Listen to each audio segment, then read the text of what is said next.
The London Top Show is sponsored by Ludo King. It is India's most downloaded game.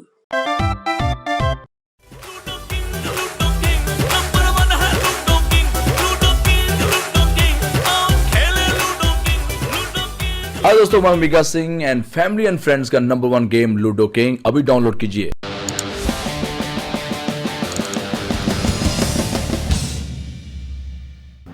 नमस्कार, सौरभ द्विवेदी नाम है हमारा और आप देखना शुरू कर चुके हैं दी ललन टॉप शो। 30 अप्रैल की सुबह मुंबई के एक प्राइवेट हॉस्पिटल में ऋषि कपूर का निधन हो गया। बहुत सारी यादें और फिल्में छोड़कर वो गए हैं। ऋषि बॉलीवुड की फर्स्ट फैमिली से आते थे, लेकिन वो स्टार किड शब्द में सिमटे नहीं रहे। वो फिल्मों में दिखाई दिए क्योंकि अदाकार थे और ये बात दुनिया मानती थी। उन्हें कभी बोनाफाइड सुपरस्टार नहीं माना गया क्योंकि जिस तरह के रोल्स वो फिल्मों में करते थे, उन्हें करने वाले उनके दौर में बहुत थे। लेकिन ऋषि भीड़ का हिस्सा नहीं बने और यही उनकी यूएसपी रही। इसी वजह से वो अमर अकबर एंथनी, नसीब और चांदनी जैसी मल्टी स्टारर फिल्मों में भी पसंद किए गए। लेकिन आज हम जिस ऋषि कपूर को याद कर रहे हैं, उसका क्रेडिट उनके करियर के सेकेंड हाफ को जाता है, जब उन्होंने अपनी उम्र और उसकी सच्चाई से भागने की बजाय उसका सामना किया।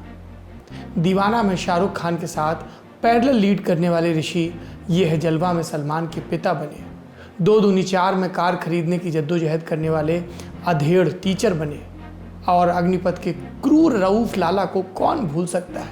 यकीन ही नहीं होता था कि ये ऋषि कपूर है। पिछले दिनों आई थी मुल्क। इसकी बात शुरू करेंगे तो कितनी ही बातें रह जाएंगी। फलते फूलते प्रोफेशनल करियर के बीच ऋषि की पर्सनल लाइफ की समस्याओं पर भी बात होती है। अपनी ऑटोबायोग्राफी खुल्लम खुल्ला में ऋषि साफ लिखते हैं कि उनकी माँ और बहन को लगता है कि नीतू सिंह को ताउम्र मेरे साथ रहने के लिए मेडल मिलना चाहिए। बेटे रणबीर के साथ उनके संबंध हमेशा खिंचे खिंचे रहे। कोई इसे वैचारिक मतभेद कहता, कोई जनरेशनल गैप। आप भी चाहें तो कोई नाम दे दें। ऋषि कपूर की तमाम खूबियों की और खामियों की चर्चा के बीच एक चीज़ ऐसी रही जिसकी दाद पूरी इंडस्ट्री देती थी, उनका मुंहफट होना। जो जैसा है उसे वैसे ही कह देना, जिंदा दिल, खुश मिजाज। ये कुछ विशेषण हैं जो उनके नाम के आगे पीछे लगाए जा सकते हैं। एक रोज़ पहले ही हम इरफान के जाने का गम मना रहे थे और आज ऋषि कपूर की खबर आ गई। इन दोनों अदाकारों को साथ में भी देखा गया था डी डे नाम की थ्रिलर में। डी डे बनाते वक्त फिल्म मेकर निखिल अडवाणी ने ऋषि को एक छोटा सा रोल ऑफर किया था और जवाब में उन्होंने कहा था, तुम मुझे जीन हैकमैन या जॉन वाइट बनाना चाहते हो, लेकिन याद रखना मैं सपोर्टिंग एक्टर नहीं हूँ। जब फिल्म रिलीज़ हुई तो ऋषि सपोर्टिंग एक्टर नहीं थे। उन्होंने फिल्म में इकबाल सेठ नाम के अंडरवर्ल्ड डॉन का रोल किया था। ये पात्र दाऊद इब्राहिम से प्रेरित था। पाकिस्तान में रह रहे इकबाल सेठ को पकड़कर भारत लाने के लिए जो टीम लगाई जाती है, उसमें रॉ एजेंट वली खान का रोल निभाते हैं इरफान और ऋषि कपूर साथी कलाकार इस दुनिया में अपनी अपनी भूमिकाएं पूरी करके विदा ले चुके हैं। लेकिन जो जीवित हैं उन्हें आगे बढ़ना है, यही दस्तूर है। हम भी आगे बढ़ते हैं। सबसे पहले कोरोना संक्रमण से जुड़े कुछ अपडेट्स। आंकड़े। दुनिया भर में कोरोना संक्रमण की संख्या हो गई है लगभग 32 लाख। 9,73,000 लोग ठीक हो चुके हैं। 2,28,000 मौत हो चुकी है। अमेरिका में 61,000 से ज़्यादा मौतें हो चुकी हैं और यहाँ का प्रशासन अभी भी खंबा नोचने में लगा है। व्हाइट हाउस और अमेरिका की सरकार का स्टेट डिपार्टमेंट कई दफ़ा विश्व स्वास्थ्य संगठन की आलोचना कर चुका है। ट्रंप ने सार्वजनिक रूप से ऐलान करके WHO को पैसा देना भी बंद कर दिया था। अब खबर आई कि वॉशिंगटन ने G7 देशों को एक लिस्ट भेजकर बताया है कि WHO में क्या बदलाव होने चाहिए। G7 दुनिया की 7 सबसे बड़ी अर्थव्यवस्थाओं वाले देशों का समूह है। इसमें अमेरिका के अलावा Canada, France, Germany, Italy, Japan और ब्रिटेन है। अमेरिका कोरोना संक्रमण के दौरान WHO के काम की समीक्षा भी करवाना चाहता है, लेकिन G7 के देशों का कहना है, बाकी देशों का, कि पहले महामारी का पीक बीतने दिया जाए, उसके बाद भी ये सब हो सकता है। दुनिया से अब देश पर आते हैं। अपने यहाँ कुल मामले हो गए हैं 33,050, ठीक हुए 8,325 और मौतें 1,074। केंद्रीय स्वास्थ्य मंत्रालय द्वारा 30 अप्रैल की दोपहर 4 बजे तक जारी आंकड़ों के मुताबिक पिछले 24 घंटे में 1,718 नए मामले सामने आए हैं। संक्रमण से हुई मौतों पर आज स्वास्थ्य मंत्रालय ने केस फैटिलिटी माने कितने मामलों में मृत्यु हो रही है, इससे जुड़े आंकड़े भी पेश किए। सुनिए।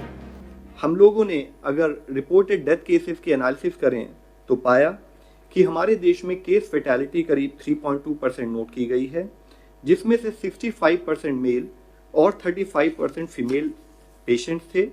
अगर हम मोर्टेलिटी का एज डिस्ट्रीब्यूशन भी देखें तो पाते हैं कि less than 45 years age group में 14% case fatality has been noted.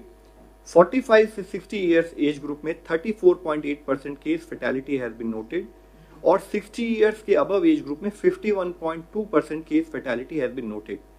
उसमें भी अगर हम देखें कि 60 प्लस एज ग्रुप को अगर हम दो भागों में डिवाइड करें तो 60 to 75% में 42% case fatality has been noted और अबव 75 ईयर्स में भी हमारे पास 9.2% केसेस में केस फेटेलिटी नोट की गई है।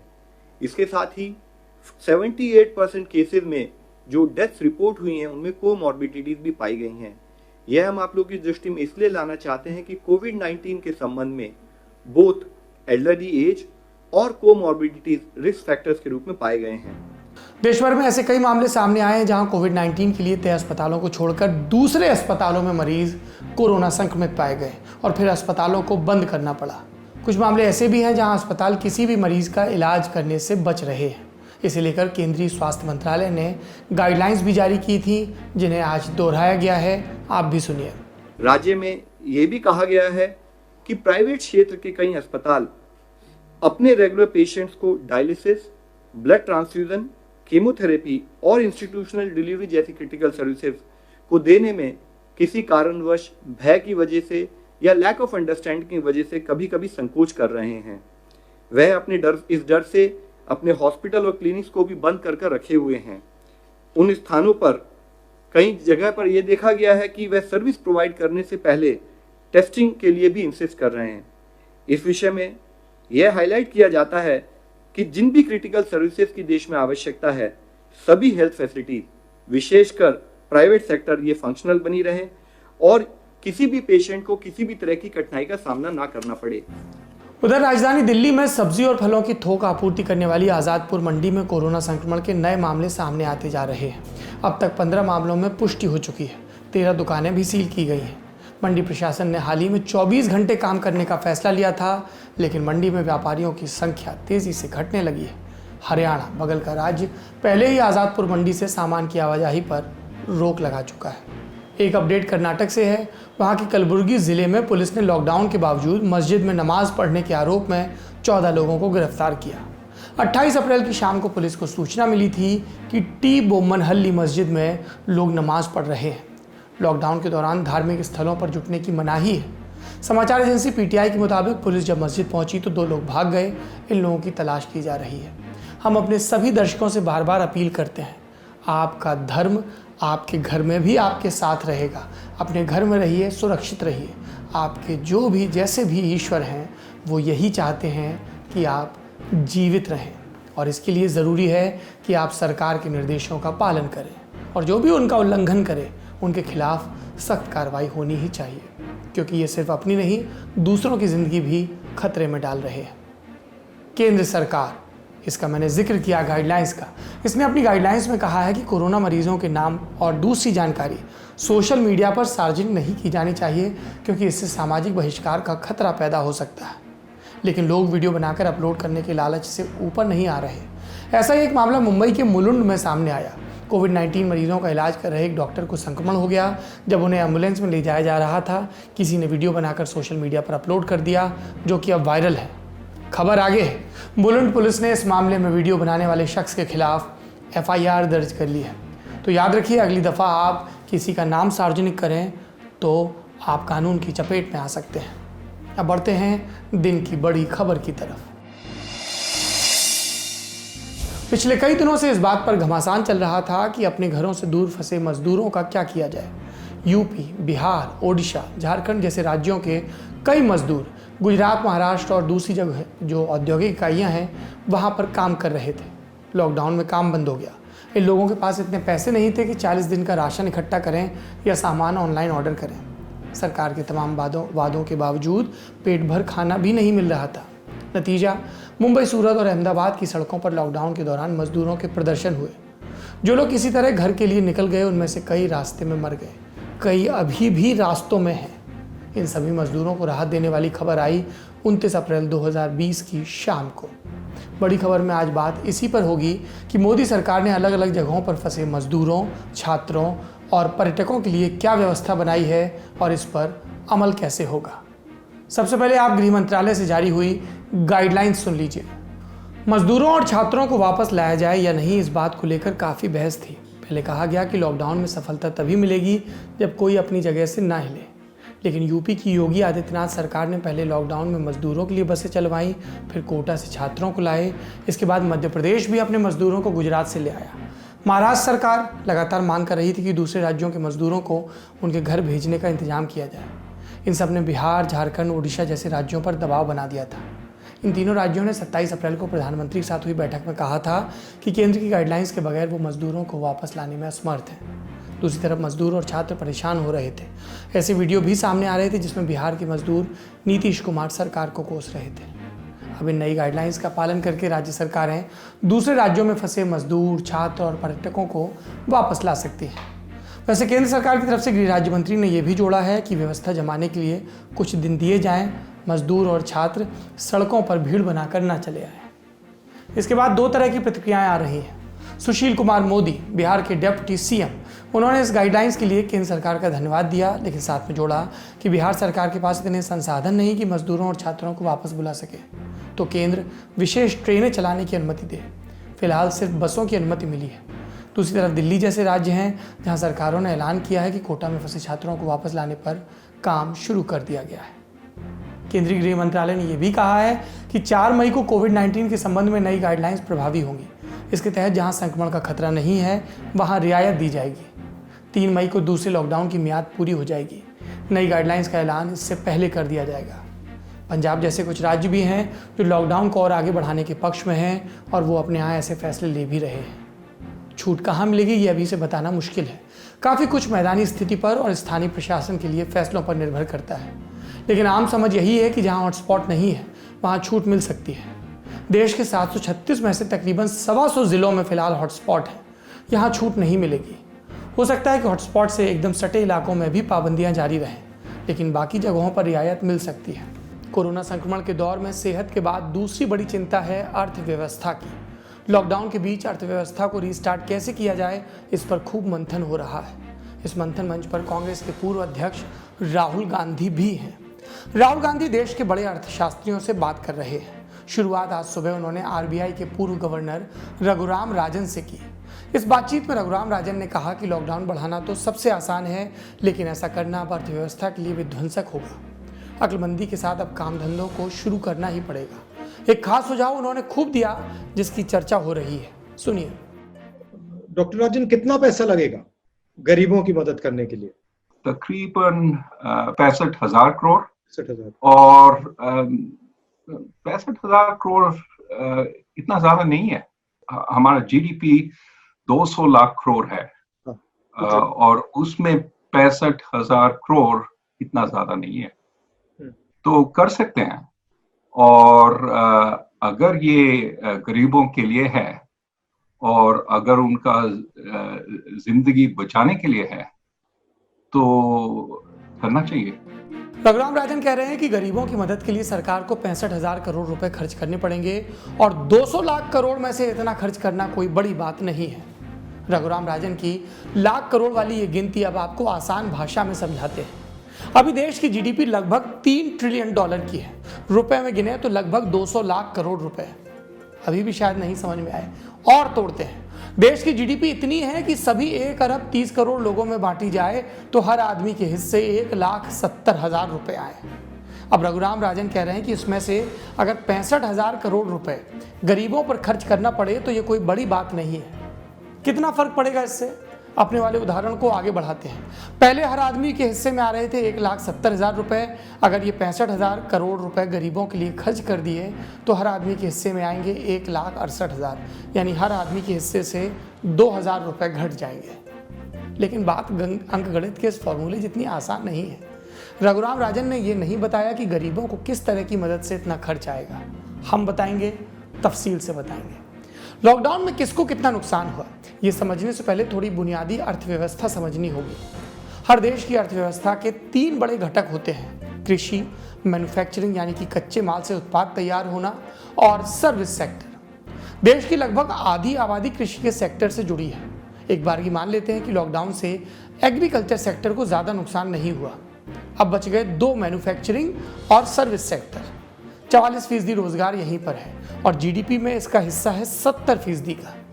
लेकिन लॉकडाउन में ना उद्योग धंधे चल रहे हैं और ना नौकरी पेशा, तो देश को असली घाटा यहीं हो रहा है।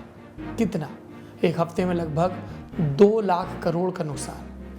रघुराम राजन गरीबों के लिए जितना खर्च करने की बात कर रहे हैं, उसके 3 गुने का नुकसान हर हफ्ते देश झेल रहा है। इस नुकसान से क्या होगा? हमारी जीडीपी ग्रोथ रेट नीचे आ जाएगी। रेटिंग एजेंसी क्रिसिल का कहना है कि जीडीपी को 4% का नुकसान होगा। इसका मतलब है कि विकास दर के हिसाब से 90 के दशक में हम जहां थे उसी विकास दर पर पहुंच जाएंगे।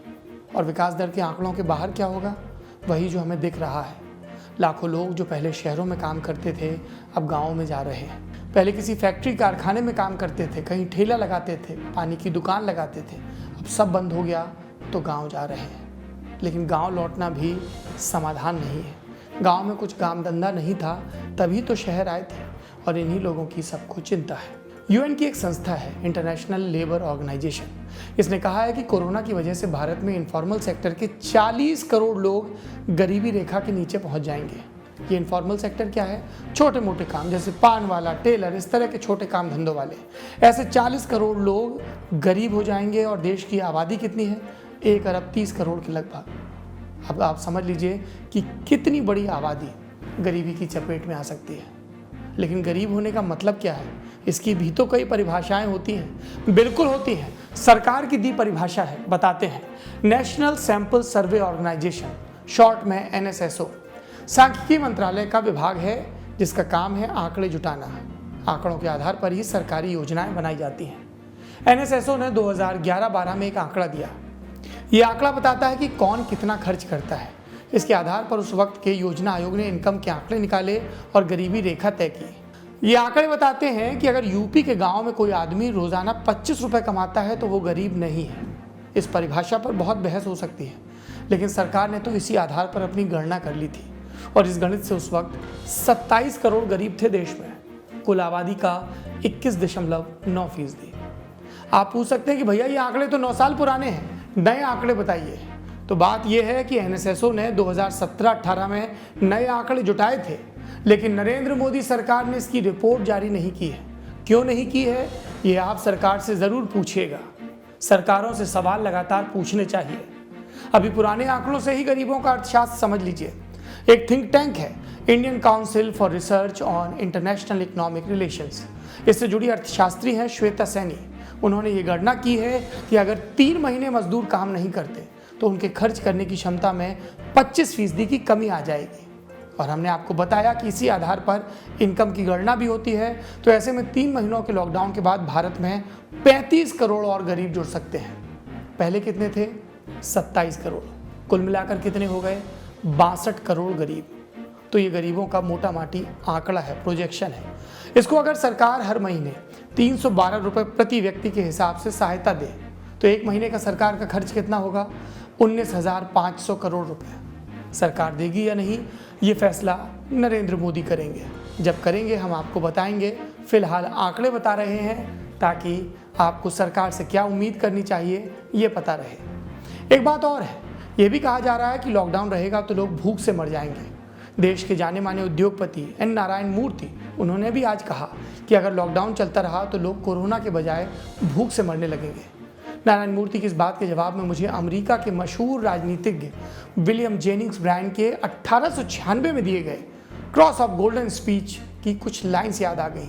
क्या लिखते हैं वो अंग्रेजी में, क्या बोलते हैं? Burn down your cities and leave our farms and your cities will spring up again as if by magic, but destroy our farms and the grass will grow in the streets of every city. Hindi में क्या मतलब हुआ? शहर भले जल जाएं, खत्म हो जाएं, खेतों की हिफाजत होनी चाहिए। हमारे खेत बच गए तो किसी जादू की तरह हम अपने शहरों को दोबारा गुलजार कर सकते हैं। लेकिन अगर खेत तबाह हो गए तो शहरों की सड़कों पर घास उगाएगी, सभ्यताओं पर घास उगाएगी, कोई नहीं बचेगा। लॉकडाउन में शहर बंद है, काम धंधे बंद हैं, लेकिन कोई भूखा ना रहे इसका इंतजाम किसानों ने कर दिया है। इस बार हर साल से ज़्यादा अनाज पैदा किया है, इतना ज़्यादा कि सरकारी गोदामों में जगह नहीं है। सरकार पूरे देश को एक साल का अनाज दे सकती है। सरकार बहुत कुछ कर सकती है, कर भी रही है अपने क्षमता भर, लेकिन और ज़्यादा करना होगा। हमारे हिस्से में उम्मीद लगाना है, हमारे हिस्से में है कि सरकार लोगों की उम्मीदों पर खरी उतरे। गांधी जी का जंतर याद है ना, एक भी आंख में आंसू है तो सरकार की जवाबदेही है, जिम्मेदारी है। हम उम्मीद करते हैं कि नरेंद्र मोदी सरकार विशेषज्ञों की बात पर पक्ष विपक्ष को किनारे रखकर ध्यान दे और इस बात का पक्का इंतजाम करे कि दुनिया की 5वीं सबसे बड़ी अर्थव्यवस्था, जिसे हम $5 ट्रिलियन की इकॉनमी बनाना चाहते हैं, उसमें कोई गरीबी या भूख की भेंट न चढ़ जाए। मौत बहुत बुरी होती है, बेबस होकर हो तो और भी ज़्यादा। अपना और अपनों का ख्याल रखिए। शुभ रात्रि।